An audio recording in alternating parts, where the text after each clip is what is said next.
Donald Trump fait pression sur l'Europe. Il veut absolument, je rappelle qu'il y a une élection présidentielle aux États-Unis bientôt, il veut absolument exporter vers l'Europe ses poulets chlorés et son bœuf aux hormones.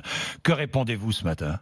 Au nom de l'Union européenne, de la France d'abord, et même au nom de l'Union européenne. Je réponds qu'il n'y a pas de mandat pour négocier cela. Les Européens sont d'accord entre eux pour dire que nous ne voulons pas discuter de sujets agricoles avec les États-Unis. Nous avons pris cette décision ensemble au printemps dernier. Nous l'avons prise parce que nous savons que nous n'avons rien à gagner. Nous n'avons rien à importer des États-Unis qui correspondent à nos normes, à ce que les citoyens attendent, à ce que nos agriculteurs attendent. Donc, nous ne négocierons pas sur les sujets agricoles avec les États-Unis. C'est pas juste moi qui le dis, c'est un consensus européen. Je sais, c'est pour ça que je vous parle de l'Europe, mais Amélie de Montchalin, d'accord. Mais Trump va dire, dans ces conditions, moi je vais taxer les voitures européennes qui viennent aux États-Unis, je vais taxer les vins français, etc.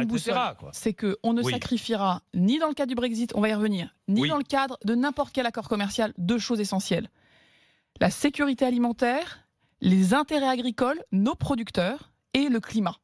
Sur ces deux points, on a une ligne rouge absolue. Parce qu'on ne peut pas, nous, avoir des citoyens qui nous demandent des garanties alimentaires, des garanties de normes. On ne peut pas imposer à nos agriculteurs ces normes-là et ensuite ouvrir grand les portes à des produits qui ne les respectent pas.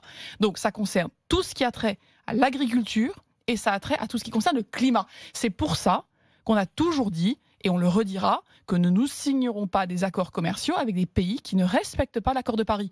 C'est pas parce qu'on a des grandes idéologies, des concepts. C'est parce qu'on demande à nos entreprises, et nos citoyens nous le demandent d'ailleurs, que nous fassions mieux sur le climat, et donc on n'importe pas des choses d'un pays qui ne respecte pas ces accords.